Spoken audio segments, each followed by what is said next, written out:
প্ৰিয় বন্ধু-বান্ধৱীসকল, ৩টা তেজপাত নিমখৰ ওপৰত থৈ দিয়ক।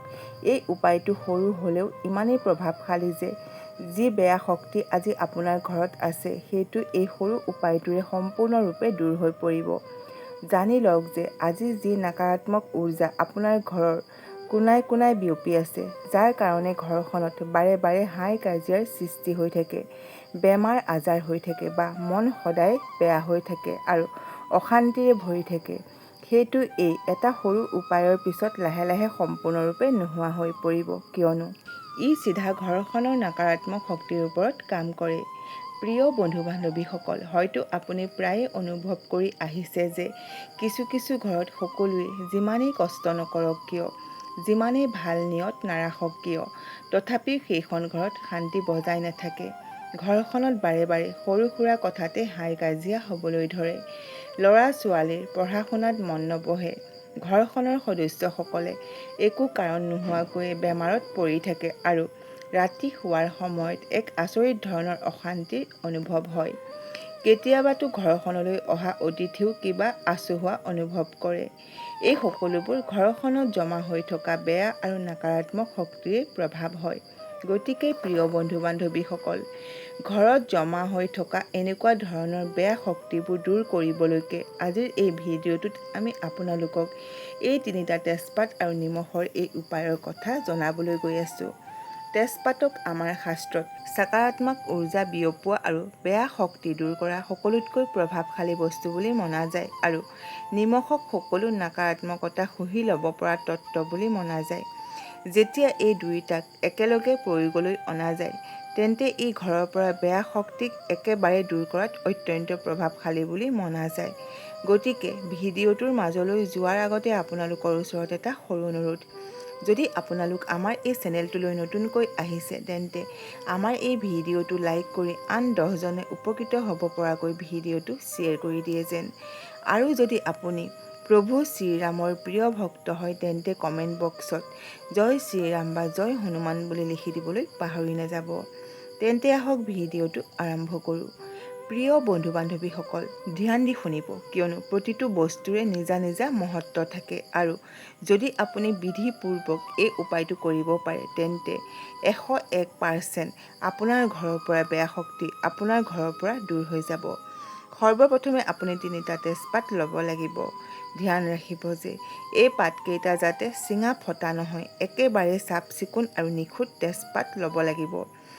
ইয়াৰ লগতে আপুনি ল'ব লাগিব অলপ নিমখ, এখন ষ্টীলৰ থালি ল'ব আৰু এটা কৰ্পূৰৰ টুকুৰা।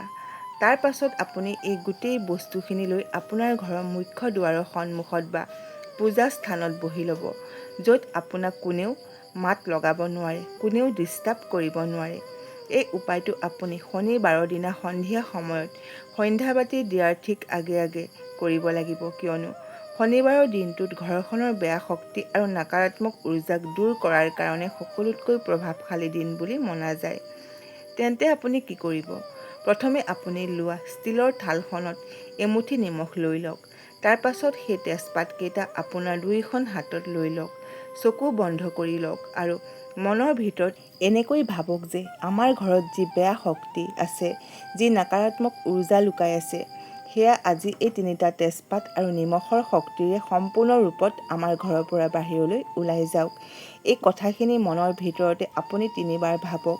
তাৰ পাছত এই তেজপাত 3টা এটা এটা কৰি নিমখৰ ওপৰত থৈ যাওক, এইদৰে যাতে তেজপাতকেইটা নিমখখিনিৰ ওপৰত ভালদৰে ৰৈ যায়। প্ৰতিটো তেজপাত ৰখাৰ সময়ত আপুনি এটা মন্ত্ৰ জপ কৰিব লাগিব। মন্ত্ৰটো এনেধৰণৰ: ওম গৃহ শুদ্ধি নকাৰাত্মক উৰ্জা নাশনায় পত্ৰ লৱণ শক্তায় স্বাহা। ওম গৃহ শুদ্ধি নকাৰাত্মক উৰ্জা নাশনায় পত্ৰ লৱণ শক্তায় স্বাহা। ওম গৃহ শুদ্ধি নকাৰাত্মক উৰ্জা নাশনায় পত্ৰ লৱণ শক্তায় স্বাহা।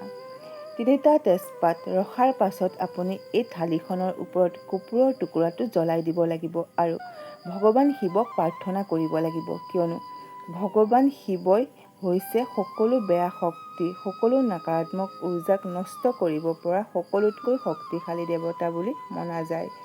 মনৰ ভিতৰতে কওক যে হে প্ৰভু শিৱ শংকৰ, আমাৰ ঘৰত যিয়ে বেয়া শক্তি লুকাই আছে, সেই সকলোবোৰ আজি আপোনাৰ কৃপাত সম্পূৰ্ণৰূপে নষ্ট কৰি দিয়ক আৰু আমাৰ ঘৰখনক সদায় সুৰক্ষিত ৰাখক।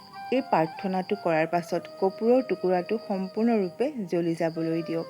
কৰ্পূৰৰ টুকুৰাটো সম্পূৰ্ণকৈ জ্বলি যোৱাৰ পাছত এই থালিখন তেজপাত নিমখৰ সৈতে লৈ সম্পূৰ্ণ ঘৰটোৰ প্ৰত্যেকটো ৰুমত ফুৰাই দিব। বিশেষকৈ সেই ঠাইখিনিত যি ঠাইখিনিত আপোনাৰ বেছিকৈ নকাৰাত্মকতা অনুভৱ হয়। প্ৰতিটো ৰুমলৈ যোৱাৰ আগতে মনৰ ভিতৰত এই ভাৱনা ৰাখক যে এই ৰুমটোত বা এই ঠাইখিনিত থকা সকলো বেয়া শক্তি আজি এই নিমখ আৰু তেজপাত কেইটাত সমাহিত হৈ বাহিৰলৈ ওলাই যাব। সম্পূৰ্ণ ঘৰটো ঘূৰাৰ পাছত আপুনি এই নিমখখিনি আৰু তেজপাত কেইটা থালিখনৰ পৰা উঠাই এখন ক'লা কাপোৰত বান্ধি ল'ব আৰু এইখিনি ঘৰৰ পৰা দূৰত কোনো নিজান ঠাইত পুতি থৈ আহিব। ধ্যান ৰাখিব যে এইখিনি ঘৰৰ ভিতৰত বা ঘৰৰ আশে পাশে একেবাৰেই থৈ নিদিব। এইখিনি ঘৰৰ পৰা দূৰত গৈ পুতি থৈ আহিব। পুতি থোৱাৰ পাছত চিধা ঘৰলৈ উভতি আহিব। পিছলৈ একেবাৰেই ঘূৰি নাচাব। এই উপায়টো ইমানেই শক্তিশালী হয় যে যেতিয়াই এই নিমখ আৰু তেজপাতৰ মিশ্ৰণ মাটিত পুতি দিয়া হয় তেতিয়াই ঘৰখনত জমা হৈ থকা যিমানেই পুৰণি বেয়া শক্তি নহওক কিয় লাহে লাহে সম্পূৰ্ণৰূপে নোহোৱা হ'বলৈ ধৰিব। লাহে লাহে ঘৰখনৰ পৰিৱেশ শান্ত হ'বলৈ ধৰিব। ঘৰখনৰ সদস্যসকলৰ দেহ মন ঠিক হ'বলৈ ধৰিব। ল'ৰা ছোৱালীয়ে পঢ়া শুনাত মনোযোগ দিবলৈ ধৰিব আৰু ঘৰখনলৈ অহা সকলো লোকেই সহজ আৰু সকাৰাত্মক অনুভৱ কৰিবলৈ ধৰিব। প্ৰিয় বন্ধু বান্ধৱীসকল, এই উপায়টো কেৱল এবাৰ কৰিলেই হ'ব, কিন্তু ইয়াৰ প্ৰভাৱ বহুত শক্তিশালী আৰু স্পষ্ট হয়। কিছুমান মানুহে 3 দিনতে ইয়াৰ প্ৰভাৱ দেখিবলৈ পায় আৰু কিছুমান লোকৰ 21 দিনৰ ভিতৰতে সম্পূৰ্ণ ঘৰৰ পৰিৱেশ সলনি হৈ পৰে আৰু ঘৰখনত সুখ শান্তিয়ে বাস কৰিবলৈ ধৰে। এইটো ইমানেই শক্তিশালী উপায় হয় যে এই উপায়টো কৰাৰ পাছতেই ঘৰখনত জমা হৈ থকা সকলো বেয়া শক্তি নোহোৱা হৈ পৰে। আপোনালোকে আৰু এটা কথাৰ ওপৰত ধ্যান ৰাখিব লাগিব। এই উপায়টো কৰাৰ সময়ত আপোনাৰ মনৰ ভিতৰত সম্পূৰ্ণ বিশ্বাস আৰু শ্ৰদ্ধা থাকিব লাগিব। বিনা শ্ৰদ্ধা আৰু বিশ্বাসত কোনো ফলে কাম নকৰে। মনতে ভাবিব লাগিব যে মোৰ ঘৰখন এখন পবিত্ৰ স্থান হয় আৰু আমাৰ ঘৰৰ পৰা নকাৰাত্মক উৰ্জা সম্পূৰ্ণৰূপে দূৰ হৈ গ'ল। সকলো ধৰণৰ নকাৰাত্মক উৰ্জা আজি সম্পূৰ্ণৰূপে দূৰ হৈ পৰিল। এতিয়া আমি আপোনাক জনাম যে তেজপাত আৰু নিমখৰ এই উপায় ইমান প্ৰভাৱশালী কিয় হয়। কিয়নো তেজপাতত এক বিশেষ সুগন্ধি আৰু সূক্ষ্ম উৰ্জা থাকে, যিয়ে বাতাবৰণক শুদ্ধ কৰাত আৰু সকাৰাত্মকতা বিয়পোৱাত অদ্ভুত ক্ষমতা ৰাখে আৰু নিমখে সকলো ধৰণৰ নকাৰাত্মকতা শুহি লোৱা আৰু সেইবোৰ সমাপ্ত কৰাৰ কাম কৰে।